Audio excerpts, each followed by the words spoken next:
First ever factory outlet Mukunda jewelleries, Kukatpally, Khammam, Kothapet, Somajiguda, Hanumakonda and Suchitra.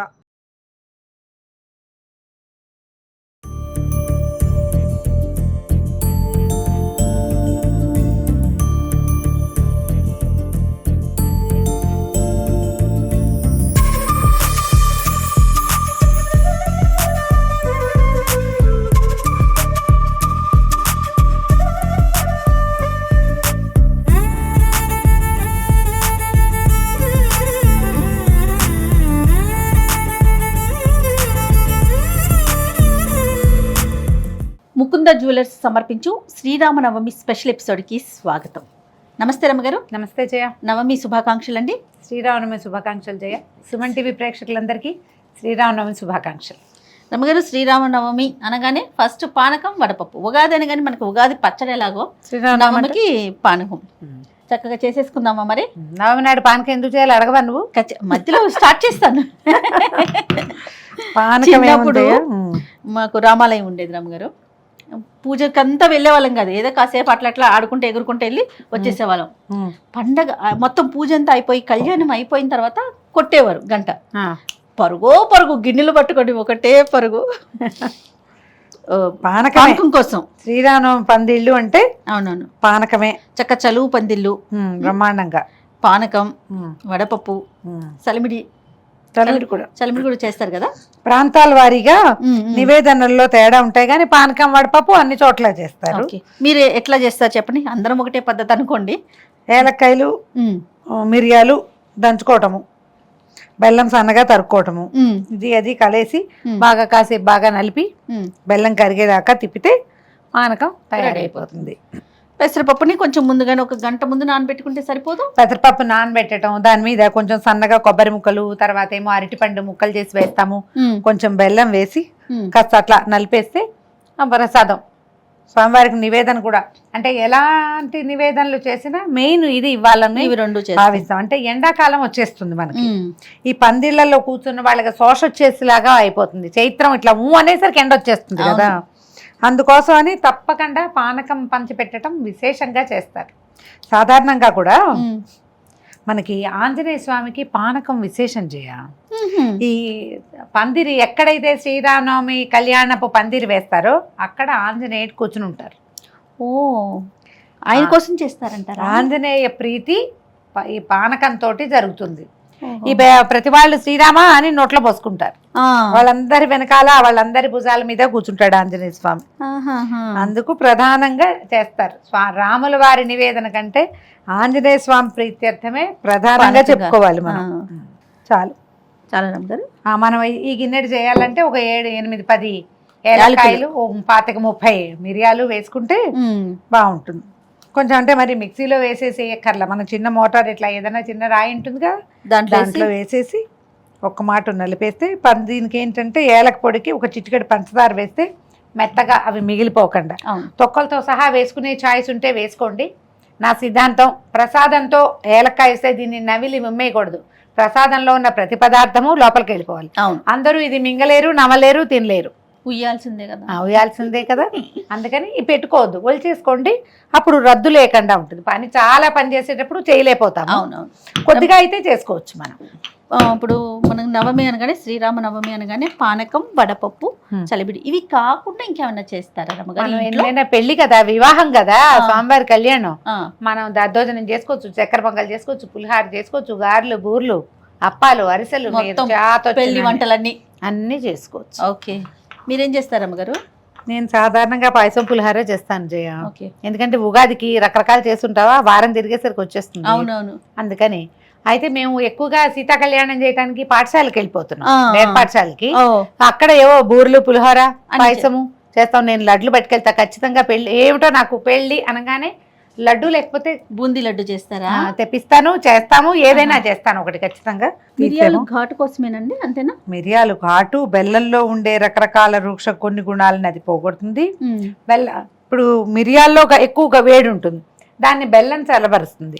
బెల్లంలో కొంచెం పైత్యం చేసే లక్షణాలు ఉంటాయి, దాన్ని మిరియాలు సరి చేస్తాయి. రెండు ఒకదానికొకటి, ఇవి ఒకదానికొకటి. ఏలకులు సుగంధాని కోసం, ఆహాహా. ఏలకల వల్లే సుగంధం వస్తుంది అంతేగా. కదా. మిరియాలతో సుగంధం రాదు, ఘాట్ వస్తుంది. మ్మ్. అందుకు మిరియాలు వేసుకుంటాం. ఓకే. నేను 1-2 చోట్ల గమనించాను, సొంటి పొడి కూడా వేశారు. చిన్నది సొంటి వేస్తారు. ఓకే. మేము ఈ హ్యాబిట్, కానీ మనం మాత్రం ఆ మిరియాలు ఏలక్కాయలు వేసుకుంటాము. 2 వేసి దంచేయండి. నువ్వు బెల్లం సన్నగా తరుగు చేయ. ఓకే.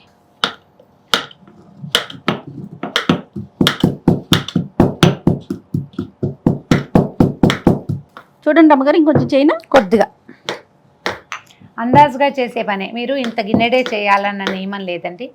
మనమే ఇద్దరమే ఉన్నాము, ఇదంతా ఎలా పంచుతాము అలా అనిపిస్తుంది. చిన్న బుజ్జి గ్లాసు అంత బెల్లం ముక్క, 1 ఏలక్కాయ, 2 మిరియాలు కొద్దిగా అట్లా దంచి వేసి, ఇంత గ్లాసు పానకం దగ్గర నుంచి ఇంత గుండిగడి దగ్గర వరకు ఏదైనా తీసుకుంటాడు. గుళ్ళల్లో డ్రమ్ముల్లో చేస్తారు. డ్రమ్ముల్లో చేస్తారు. ఇప్పుడు మనం ఇంట్లోనే ఉంటాం, మనమే ఇద్దరమో ముగ్గురమో ఉంటాం, చుట్టుపక్కల ఎవరు లేరు. ఈ పానకం అంతా ఖర్చు పెట్టడం ఎట్లా అని పానకాన్ని వేస్ట్ చేయదు. ఎక్కువ చేయాలి అన్న నియమం పెట్టుకుని దాన్ని వినిమయం చేయకుండా పడేయకూడదు. అందుకని అంత చెయ్యొద్దు, కొంచెమే చేసుకోండి. దేవుడి దగ్గర నివేదన పెట్టుకుని మన ఇద్దరమే పురుషుడు పుచ్చుకుంటాం చాలు, అంతైనా సరే. కానీ నియమంగా ఏమిటంటే ఈ తీపి కలిపిన నీళ్లు ఈ కాలంలో తీసుకోవాలి. ఇది ఆరోగ్య రహస్యాలే చేయాలి. అవునవును రమ్మగారు, చలవ చేయటం కోసమే మనం తీసుకుంది, ఎండాకాలం కదా. ఇప్పుడు చూడండి, బెల్లం వల్ల వచ్చే ఇబ్బందులకి మిరియాలు తొలగిస్తాయి, మిరియాల వల్ల వచ్చే ఇబ్బందులు బెల్లం తొలగిస్తుంది. 2 ఇంతకీ ఈ సీజన్ లో మనం తీసుకోవాల్సిన పదార్థం, అందుకని చేస్తాము. అవును. మామూలుగా మనం రోజువారీ ఏ రామాయణమో చేసుకుంటాం అనుకో, ఆంజనేయ స్వామికి ఒక చిన్న పానకం పెడతాం ఇంత. అవును. చెంబుడు చేయక్కర్లా, కొద్దిగా చేయండి. ఎక్కువ మంది ఉండి మనం ప్రసాదం పంపగలము అనుకుంటే ఎక్కువ చేసి నివేదన చేయటం. సాయంకాలం దాకా ఫ్రిడ్జ్ లో పెట్టుకుని కూడా సాయంత్రం తీసుకోవచ్చు, బాగుంటుంది. ప్రధానంగా కళ్యాణం చూడటం వరకే కదా రమ్మగారు, తర్వాత ఏముంటుంది? ఈవినింగ్ ఏమన్నా ప్రత్యేకంగా చేస్తామా? ఏముండదు, దేవాలయంలో ఏదైనా సేవాకాలం ఉంటుంది. మనము ఇంట్లోనే సీతా కళ్యాణము అవి చేసుకుని 10 రోజులు చేసిన వాళ్ళైతే సాయంకాలం అయ్యవారిని అమ్మవారిని బంతులు ఆడించటాలు అలాంటివి సేవాకాలాలు జరుపుతారు. ఊపటము ఇలాంటివి చేస్తారు కదా, ఆలయాల్లో చేస్తారు. ఏకాంత సేవ, పౌలింపు సేవలు చేస్తారు కదా. చూడండి అమ్మగారు, చాలమ్మా. ఇదిగో మిరియాలు ఏలకులు దంచేసాము. ఇదిగో ఎంత మెత్తగా దంచేసారండి. ఇది బాగుంది, చక్కగా ఎంత బాగుంది చూడు, చక్కగా నున్నగా. అవును.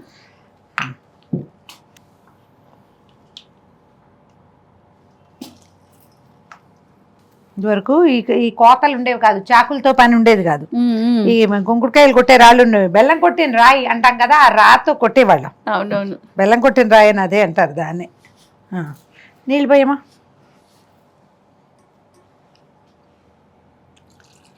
పానకంలో చేయి పెట్టచ్చా ఇలాంటి డౌట్ ఉంటుంది. మనం ఇంత గ్లాస్ చేస్తే పెట్టం, అదే కరిగిపోతుంది చెంచాతో ఇలాంటి. ఇది కరగటం కొంచెం కష్టము, చేయి పెట్టచ్చు, పర్వాలేదు. పోసేస్తున్నా చాలు. ముందు కొంచెం కలిపాక మళ్ళీ కొంచెం దీన్ని కరక పెట్టకపోతే ఇది కరగదు. అవును. కాదు మేము గరిటతో చేస్తాం, చేతులు క్లీన్గా ఉండవు లాంటి భావాలు ఉంటాయి. మీ ఇష్టం. రమ్మగారు చేయి ఎందుకు పెట్టారు అని ప్రశ్నించకండి, అందుకనే పెడుతున్నా. ఇది కరగరు. వంటింట్లో చేతులు పెట్టకుండా పనులు అవుతాయి. చెప్పండి మీరు. బాబు, చింతపండు చేత్తో పిచ్చకూడదు, దేన్ని చేత్తో ముట్టుకోకూడదు. మరి ఎక్కువ చేసినప్పుడు ఈ పని, లేకపోతే స్పూన్తో కలుపుకోవచ్చు. పైగా ఇవాళ రేపు బెల్లం ఒక టేస్ట్ సుద్దా, దాన్ని ఏం చేసినా సరే కరగదు. పొయ్యి మీద పెట్టా కరగటం లేదా ఎంతసేపటికి ఘుమఘుమలాడుతోంది చూడు. మా ఫ్రెండ్ ఒకరు చెప్పారు నాకు, ఈ పానకం మీదట అలా ఏలక్కాయ తొక్కలు కదులుతూ ఉండకపోతే నచ్చదు ఆవిడికి, అందుకని తొక్కలు వేయాల్సిందే. ఏలక్కాయ తొక్కలు కనపడాలట దాంట్లో. చాలా నీళ్ళు కరెక్ట్గా కలర్ సరిగ్గా వచ్చింది చూడు. సీతారాం కళ్యాణం మనం చేసుకోగలిగితే చేసుకుంటాం. మన ఇంట్లో ఒక పుట్టినరోజు అంటే ఏం చేస్తాం, ఏదో స్వీటు హాటు చేస్తాం. పిల్లల పుట్టినరోజు, మన పుట్టినరోజైనా ఓ పాయసమైనా చేసుకుంటాం కదా. భగవంతుడి పుట్టినరోజుకి ఏం చేయాలి? పానకం చేసినా చాలు. ఈయన పాయసం అడగడు రాముల వారు, పాపం బంగారు కొండ. సింపుల్గా పానకం చేయి, కాస్త వడపప్పు చేయి, ప్రార్థించు నన్ను అని చెప్తాడు. గట్టిగా రామాచాలు ఇంత పెద్ద స్తోత్రం చదువుకుని, రామాయణం చదువుకుని, మహాభారతం చదువుకుని, గందరగోళం అవన్నీ చేయగలిగితే ఎంతైనా చేయొచ్చు. మనం ఏమీ చేయలేకపోతే ఒట్టి శ్రీరామ రామ రామేతి రమే రామే మనోరమే సహస్రనామ తత్తుల్యం రామనామ వరానని ఆ ఒక్క శ్లోకమైనా సరే నెంబర్ ఆఫ్ టైమ్స్ చేయండి. ఇలాంటి రోజున పవిత్రమైన రోజు సంవత్సరానికి ఒక్క రోజు వస్తుంది. మర్యాద పురుషోత్తముడు రాముడు. పొట్లాడద్దు ఎవరితోటి, గొడవలకి దిక్కండి, వాదనలకు వెళ్ళొద్దు. సాధ్యమైనంత ప్రపంచం పట్ల స్నేహంగా, ప్రేమగా తీయగా ఉండడానికి ప్రయత్నం ప్రయత్నం చేయాలి. చేసుకోండి. ఇప్పుడు ఇది ఏంటంటే ఒకరోజు చేస్తే ఏది రాదు మనకి, అది చేస్తూ ఉండాలి. కానీ సంవత్సరంలో కొన్ని రోజులు పర్వదినాలు, మంచి రోజులు, ఈ రోజున ఒక ప్రవర్తన నియమావళి కనుక మనం ఏర్పరచుకుని పెట్టుకుంటే మిగిలిన రోజులు కూడా అలా ప్రవర్తించేందుకు మనకి ఒక అవకాశం లభిస్తుంది, అలవాటు అవుతుంది. నిదానంగా ఏటా చేస్తాం, ఖచ్చితంగా ఈ రోజున మాట్లాడకూడదు, గొడవ పడకూడదు, ఇలాంటి ఆలోచన ఉంటే మనకు ఉందనుకో మన పిల్లలతో పిల్లలకు కూడా వచ్చేస్తుంది. ఉంటుంది. పిల్లలు కొట్టుకుంటున్నారు, పోట్లాడుకుంటారు, చిన్న పిల్లలకి ఏముంది చెప్పాలి. ఈరోజు రాముల వారి పుట్టినరోజు, ఆయన తన తమ్ముళ్ళతో ఎంత బాగున్నాడు, Yes. ఎంత అద్భుతమైన వ్యక్తిగా ఉన్నాడు. అంత కాకపోతే కొంత ఉందాం, కనీసం పోట్లాడుకోకుండా ఉందాం. అవును, ఇలాంటివి కదా నేర్పించాలి. ఆ మాట చెప్పడానికి ముందు మనం ప్రశాంతంగా, సాధ్యమైనంత మౌనంగా ఉండాలి. అందుకని ప్రశాంతంగా ఉండటానికి ట్రై చేయండి. రాముడి గురించి ఒక ప్రత్యేకమైన లక్షణం చెప్తారండి, ప్రతి సంవత్సరం ఈ మాట చెప్పుకుంటూనే ఉంటాం. ఏంటమ్మా? స్మితపూర్వాభిభాషి రాముడు అంటే ముందు నవ్వుతాడట రాముడు. మ్హూ. ప్రతిసారి ఎవరైనా మనం చూడంగానే అవతల వాళ్ళు మనం పలకరించారా లేదా చూస్తాం మనం. ఆ, ఆయన అలాంటి వాడు కాదు, ఆయనే ముందు నవ్వుతాడు, ఆయనే పలకరిస్తాడు. నవ్వుతోనే పలకరిస్తారు కాబోలు, అంతేనండి. ఎవరు కనపడినా మొదట ఎవరు పలకరించాలి, వీళ్ళు పలకరిస్తారా లేదా, వీళ్ళు మన చూసి హలో అన్నారా లేదా, ముందు నేను చూసాను, నేనే హాయ్ అన్నాక వాళ్ళు హాయ్ అన్నారు, ఇలాంటి పిచ్చి భావాల్లోకి వెళ్తాం. అవును రమ్మ గారు. చక్రవర్తి సార్వభౌముడు, ఆయన భూప్రపంచానికి ప్రభువు, అవును అవును, ఆయనే స్మితపూర్వ భాషిగా ఉన్నాడు ఎంత మంచి లక్షణం కదా. కదా. అందుకని అసలు కాదు రమ్మ గారు, ఒక మనిషి కనిపించగానే మనం నవ్వు మొహం పెడితే ఆటోమేటిక్ గా వాళ్ళకి మన మీద చెడు అభిప్రాయం ఉన్నా కూడా పోతుంది, వాళ్ళే వాళ్ళలో వస్తారు, నవ్వు మొహం వచ్చేస్తుంది. వాళ్ళే వస్తారు. రాముడి దగ్గర ప్రధానంగా నేర్చుకోవాల్సిన గుణం ఏంటంటే ఒక్క అడుగు ముందుకేయటం. మొదట తనే మాట్లాడడం, మొదట మీరే మాట్లాడండి, మీరే హలోనండి. ఎవరైతే ఏమైంది అది నేనే చేస్తాను అనుకోండి, ఆ. కొన్నాళ్ళకి మీరు ఎదుటి వాళ్ళకు కూడా అలా ఉండటాన్ని నేర్పించగలుగుతారు. వాళ్ళు పలకరించలేదు, నేను చేయలేదు అని అనకండి. వాళ్ళు పలకరించినా పలకరించపోయినా వాళ్ళు ఏడుస్తారు, నేను మాత్రం నవ్వుతాను. రాముడిలాగా ఇలాంటి ఆయన నుంచి తీసుకున్నాను ఈ లక్షణం అనుకోవాలి. అది పెట్టుకుని చక్కగా పానకం చేసి, మన ఎదురింటి వాళ్ళు మన వాళ్ళు కాకపోయినా ఏం పర్వాలేదండి పానకం ఇవ్వటానికి, ప్రసాదాలకు ఇబ్బంది కానీ పానకానికి ఏమి ఇబ్బంది లేదు. హ్యాపీగా పానకం ఎదురింటికి, పక్కింటికి, అందరిళ్ళకి బట్టి చేసేయండి తలా ఒక గ్లాసు. అంతే. ఎక్కువ చేయగలిగితే అది, ఆ అవకాశం లేకపోతే కొంచెమైనా చేసుకుని రాముల వారి పేరు తెలుసుకుని ఈ రోజున చక్కగా ఇదిగో పానకం, వడపప్పు. ఈ వడపప్పు మీద కూడా చిన్న బెల్లం ముక్క పెట్టండి. ఈ చప్పటి వడపప్పు చప్పగా ఉంటుంది, అది పెట్టకూడదు. ఒకే ఒక బెల్లం ముక్క చిన్నది అంతే. ఓ 2 అరటిపళ్ళు, ఒక కొబ్బరికాయ కొట్టి శ్రీరామనవమిని సుసంపన్నం చేసుకోండి. తప్పకుండా రమ్మగారు. ప్రేక్షకులందరికీ మరొకసారి శ్రీరామనవమి శుభాకాంక్షలు.